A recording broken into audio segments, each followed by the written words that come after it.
What is up everybody, it is me DevilNeverCry, and today I bring you a short guide on getting the Well I'll Be Damned gold trophy. Now the official description states, wield overwhelming power to exact an unexpected conclusion.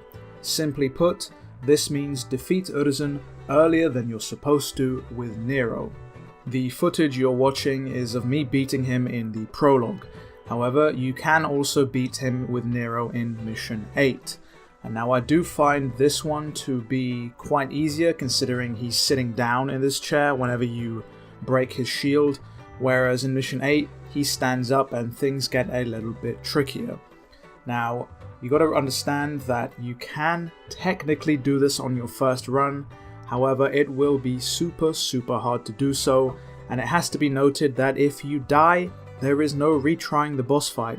You're taken to a scripted cutscene where the game continues on because let's face it, you're supposed to lose at this point. Which is why I can thoroughly recommend you come back after finishing the game at least once and beating Urizen's ass into the ground.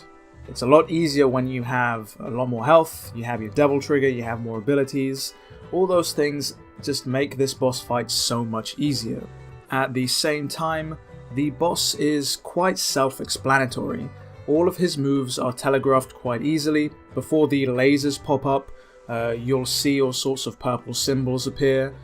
Before he throws out the massive fireball, he'll put his arm up and charge it for a split second. Before the crystal does its spiked hedgehog maneuver, it shifts in size briefly, letting you know that it's about to change its form. Things are quite simple. The things I would watch out for though are the big fireball maneuver because that does an insane amount of damage. I'd also look out for the time stop quicksilver bubble that he likes to throw out because he can combo you with that into another move such as the fireball or one of the lasers.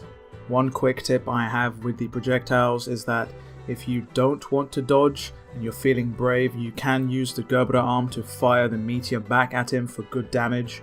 And overall, don't worry about his health bar. To be honest, you gotta look at the health bar of the red crystal. When that gets low, you know it's time to dish out the major damage. And of course, if you have Nero's devil trigger at this point, you can go in for a buster grab. Other than that, there's not much else to say. Of course, exceed all your attacks, make sure to use the charge shot as much as you can because the chip damage does add up over time. If you persevere, of course, and manage to defeat Urizen, you'll be rewarded for your efforts. Of course, you'll be getting the gold trophy, you'll get a look at a funny paradoxical ending, and even a new difficulty depending on your circumstances. As you can see, this was a fairly unoptimized run. I took quite a lot of unnecessary damage. I didn't capitalize as well as I should have in a few moments, but I managed to get through quite easily with an S rank, and as I said, the devil trigger with the healing factor really does help a ton. But I'm gonna leave that off there so you guys can enjoy the rest of the clip. Subscribe if you liked what you saw, as there is more DMC5 content on the way. If you want to talk some DMC, there's also a link in the description to the channel's Discord down below. And yeah, it's been me, DevilNeverCry. I would like to thank you for watching, and as always, I'll see you next video.